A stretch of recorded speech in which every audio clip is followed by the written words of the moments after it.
En el Hola mensaje de familia hoy, Permanece, esta es nuestra primera prédica del año. Espero sea de mucha bendición para ustedes. Los bendigo en el nombre del Padre, del Hijo y del Espíritu Santo, y declaro que este año será un año de victoria, de bendición y de triunfos en Cristo Jesús. Soy más que bendecido, soy más que amado.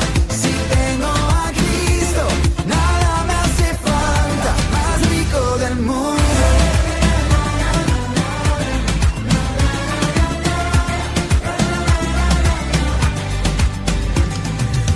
Permanece en amor.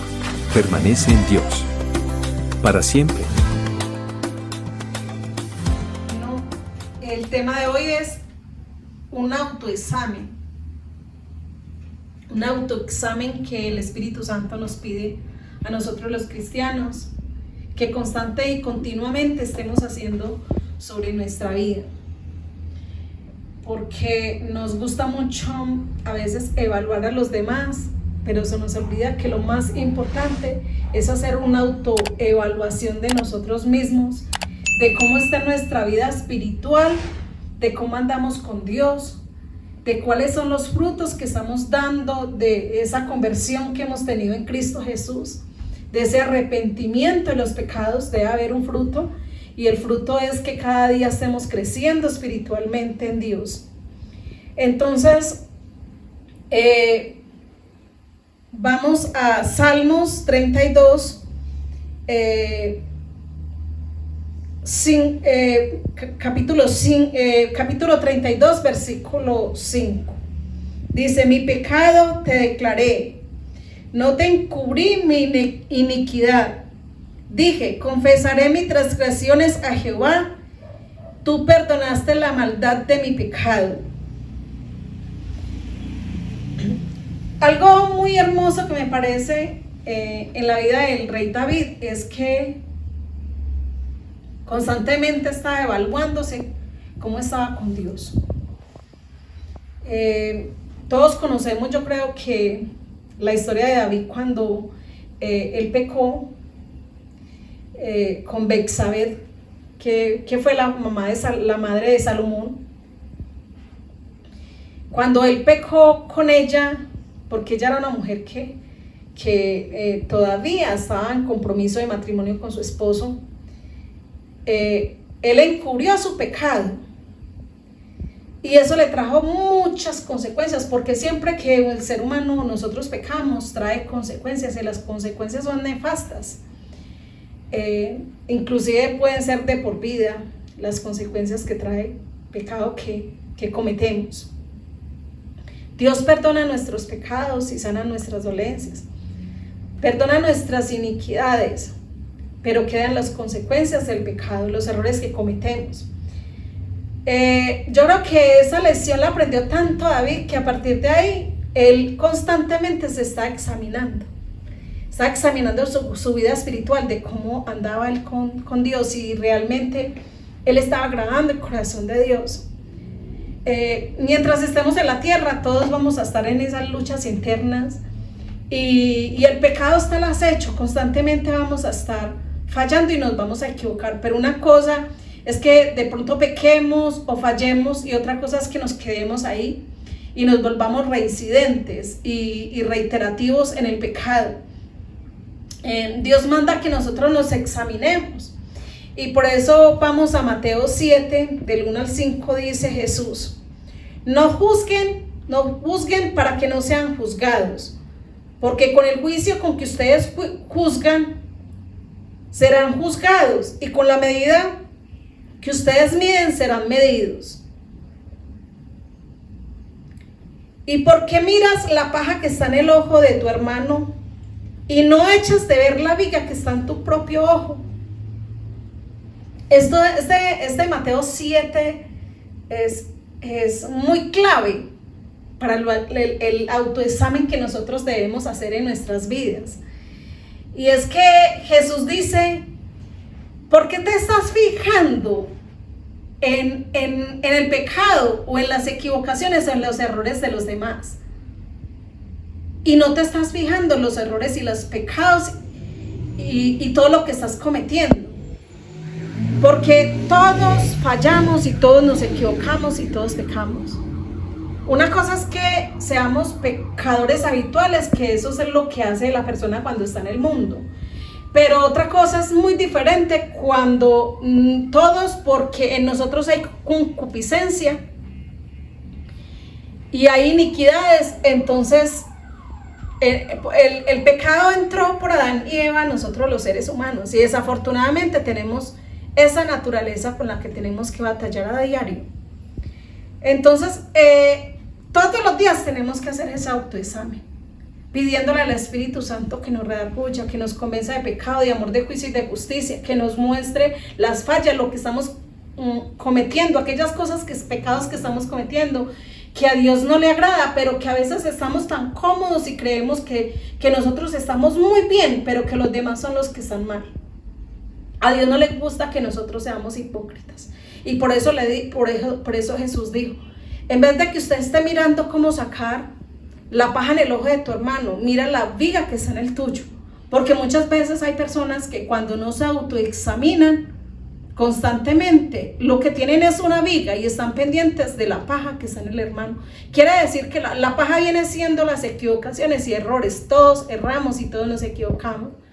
Pero la persona que tiene esa viga en el ojo, esa viga no le permite, porque la viga es algo muy grande, no le permite ver las fallas y sus propios errores.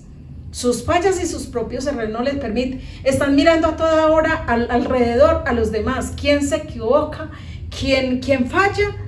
Para entonces ponerle esa lupa, esa lupa grandísima para estar escudriñando la vida de los demás, pero no escudriña el corazón. Y a Jesús no le agrada eso, porque eso es hipocresía en nosotros. A Dios le agrada que nosotros tengamos un corazón limpio, que reconozcamos que fallamos, que necesitamos todos los días de su perdón, que necesitamos todos los días de ese cambio. Es una lucha mientras estemos en la carne. Todos vamos a batallar con cosas, pero y la voluntad de Dios es que nosotros, cuando pecamos y cuando cometemos errores, reconozcamos, inmediatamente nos lavemos con la sangre de Cristo y le pedíamos perdón por lo que hemos hecho malo. Aquellas cosas que las vemos como pequeñas, pero la palabra de Dios dice que las pequeñas zorrillas se comen los grandes trigales. Entonces es peligrosísimo, porque a veces pensamos que son pecados que Dios pasa por inadvertido y resulta que no, a Dios le desagradan. Es más, hay cosas que las vemos como pequeñas, que Dios nos podía hasta excluir de su presencia, porque Dios no resiste el pecado. Dios no deja a nadie, pero nosotros sí lo dejamos con nuestras fallas y nuestros pecados. Cuando nos volvemos reiterativos y cuando la conciencia se encallece y ni siquiera reconocemos que estamos pecando. Cuando odiamos a los demás sin causa, o así sea con causa, pero Dios no quiere que nosotros abriguemos en nuestro corazón falta de perdón. A veces alguien nos hizo algo que fue tan pequeño que ni siquiera se compara con lo grande que esa misma persona hizo. Pero por eso tan pequeño juzga a esa persona injustamente, y por lo muy grande que hizo esa persona se cree y se justifica a sí mismo, porque así es la viga enceguece al ser humano. De eso está hablando Jesús. Y en el versículo 4 dice: ¿cómo dirás a tu hermano, déjame sacar la paja de tu ojo, y aquí la viga en el ojo tuyo?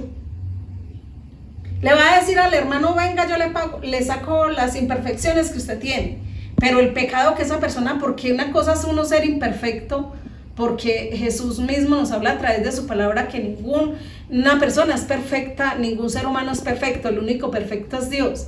Entonces usted le va a decir al otro: venga, le saco su imperfección, pero resulta que uno tiene pecados que a los ojos de Dios son abominables, y que delante de Dios y de los hombres no va a salir bien librado.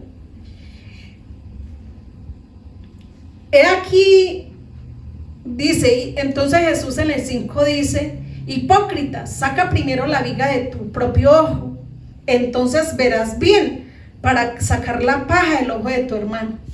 Y acá está hablando de cuál hermano, de los hermanos en Cristo, ¿no?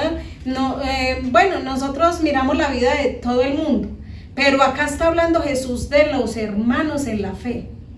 No está hablando de los hermanos en la sangre, porque puede ser que sea inconverso y pues están sus malas obras y no se ha arrepentido. Está hablando Jesús de los hermanos en la fe, porque somos expertos para mirar la paja la imperfección en el hermano, en aquella persona que le ha entregado su vida a Jesús. Somos expertos para eso.